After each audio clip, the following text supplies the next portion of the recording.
I'm doing well. Doing well. Are you excited about the U.S. tour that's coming up? Yeah, absolutely. You know, that's one of my biggest hopes for this new album cycle is that America gets a little more behind Alter Bridge. America's been behind Alter Bridge, but so first and foremost, so are you happy with the results of the new album and how the fans are taking it, especially at shows and stuff? Or are you very happy with the result? Yeah, you know, every time things are moving in a positive direction, I'm happy. You know, the response for the new record's been fantastic, and the crowds are getting larger at the shows, and you know, that's all we can hope for.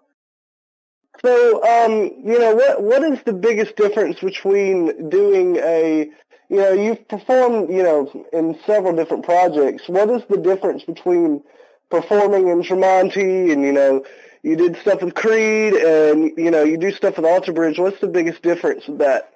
Like, what do you enjoy the more intimate venues with your solo act, or? With the Creed stuff, it feels like I'm stepping back into my college, younger days. So it's going a trip down memory lane. And then when I do the Alter Bridge stuff, it's, just feels like a completely different band. And it's more of a European, fan base that we have at this point. Plus, like I was saying earlier, I really hope America really gets behind it, on this record so we can tour more over here because we love touring here.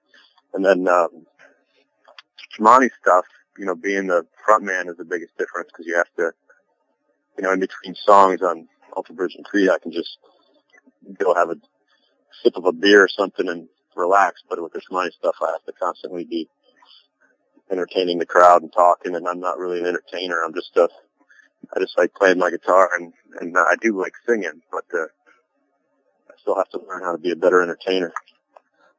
Well, speaking of playing guitars, how did you get started in making the Tremonti RS customs? Like, what went into that?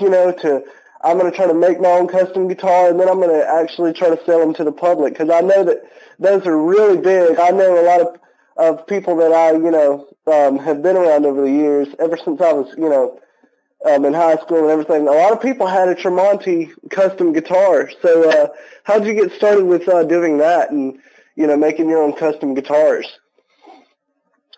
Well, they actually reached out to me on our second record cycle and asked if I'd like to try them out. And I said, absolutely. And they sent me a McCarty model. And, I got a call back a few months later, and they said, how's it working out for you? And I loved it, but I couldn't play it on stage because the knobs and everything were in the wrong place from, I was so used to playing a Les Paul style setup.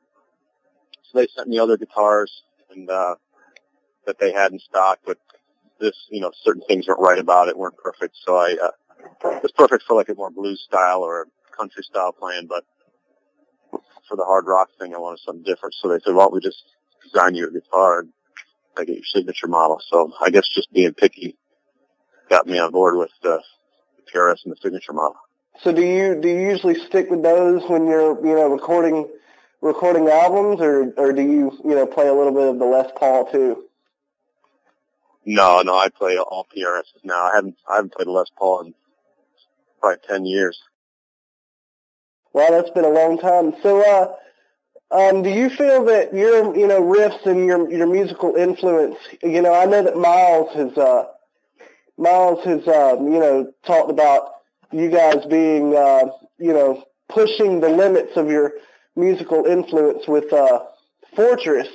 Do you feel the same about your guitar playing and where you've come all the way from My Own Prison to now in Fortress? Do you feel that your music has been pushed to the limits and you've learned musically?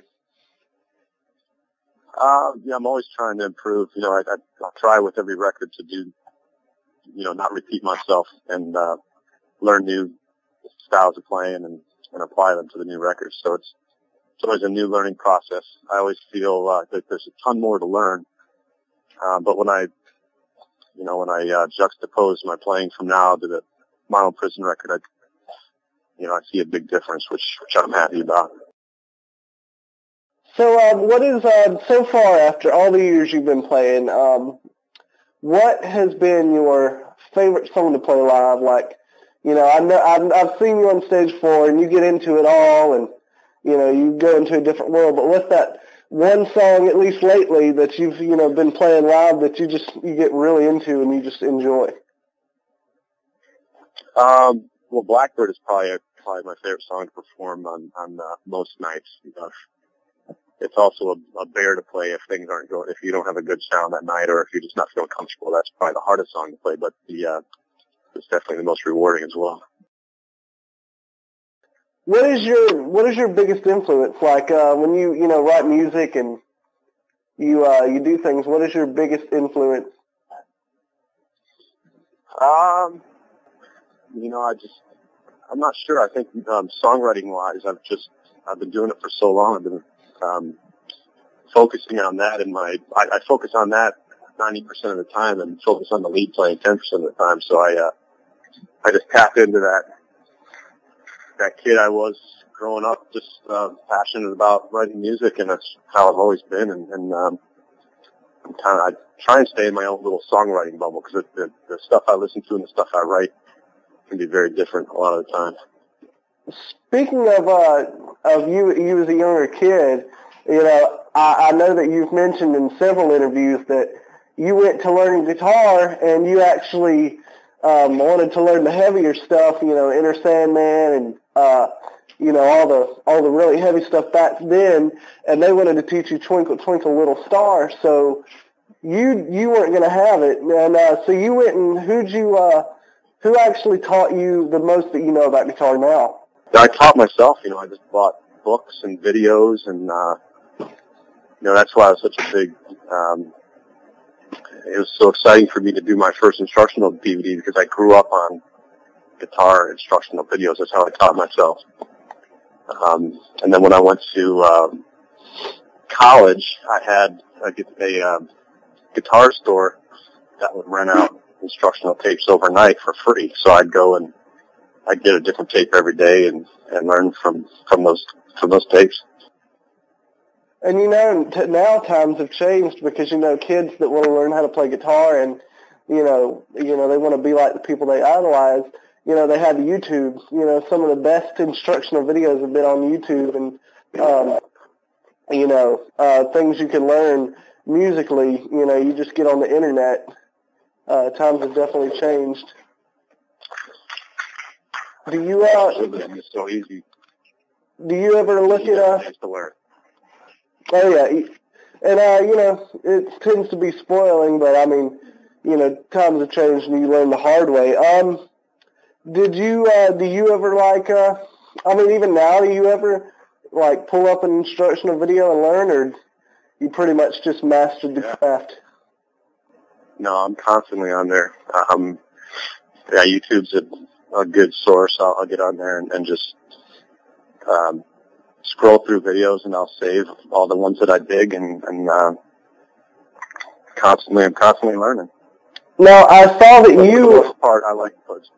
Go ahead. Learning by ear is definitely learning by ear. Just taking solos that you enjoy and learning them front to back.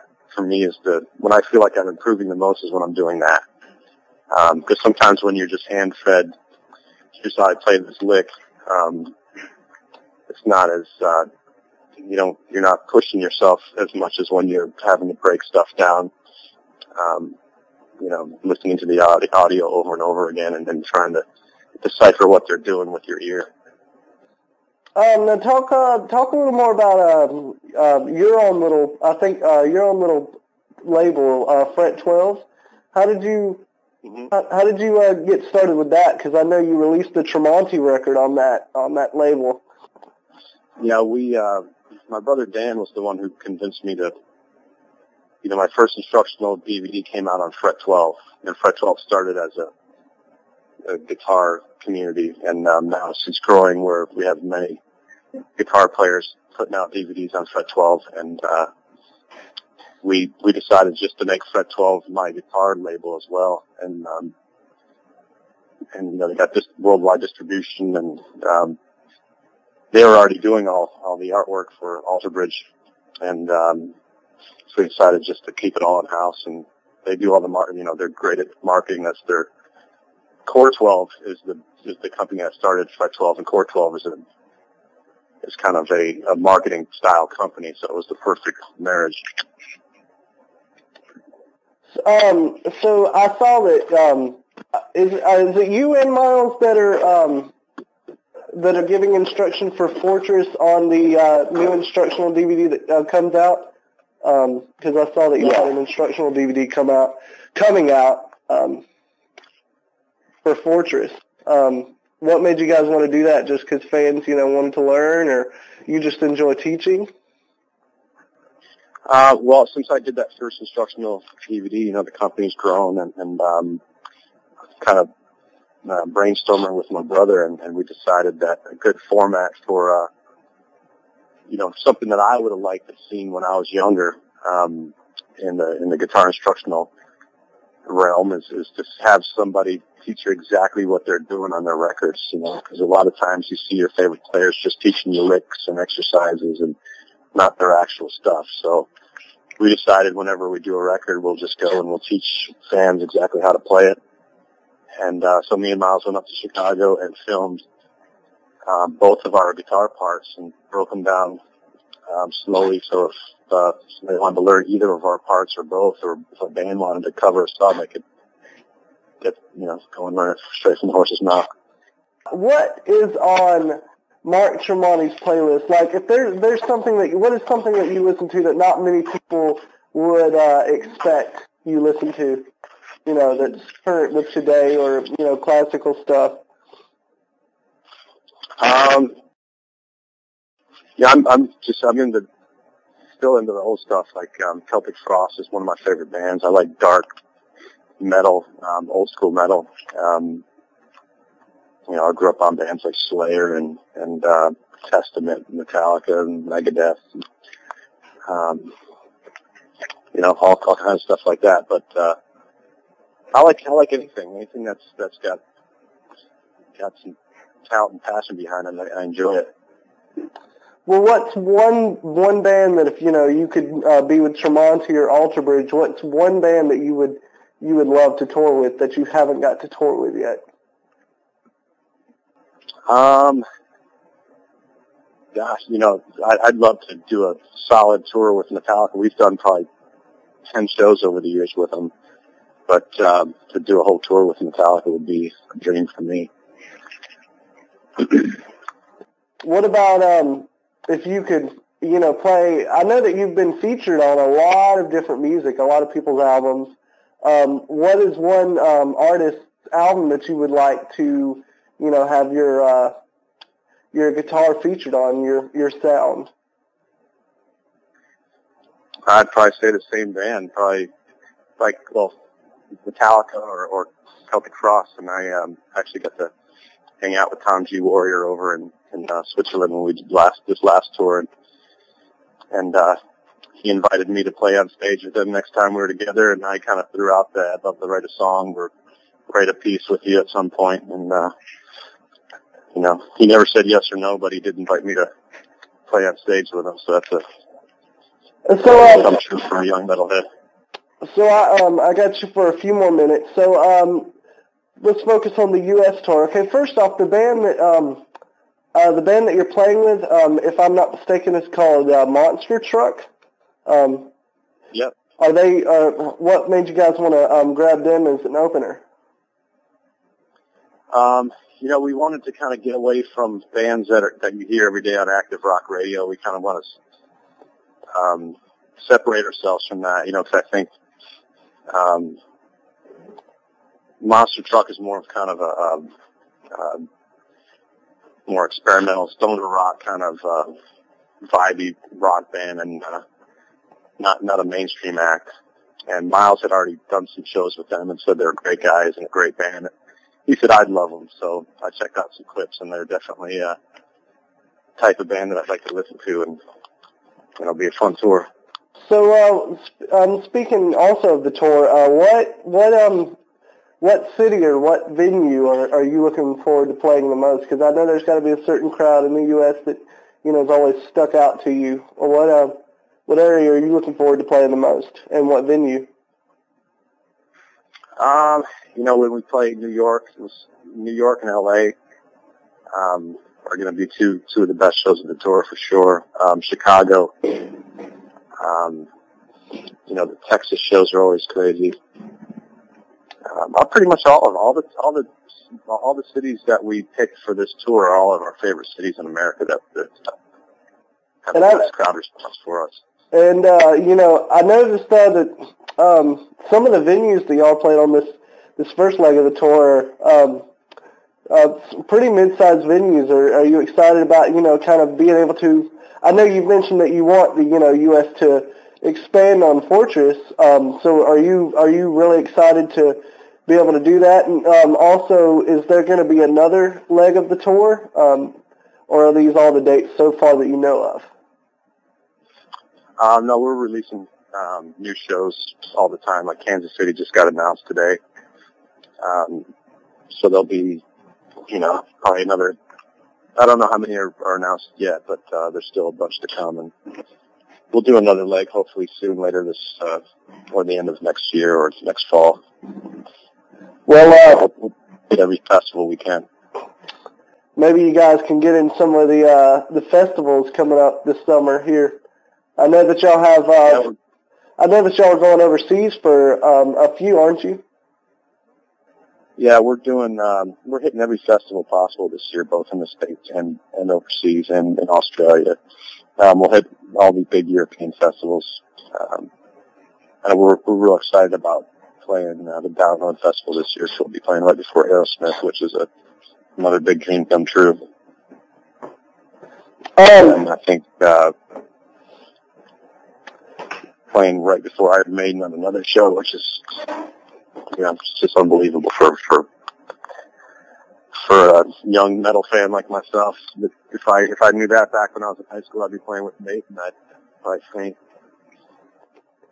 Okay, Mark. Well, I appreciate your time, and I just want to end it with this question. For the fans of your band and the people that idolize you, that want to be rock stars or wants to play guitar, what advice do you have for them?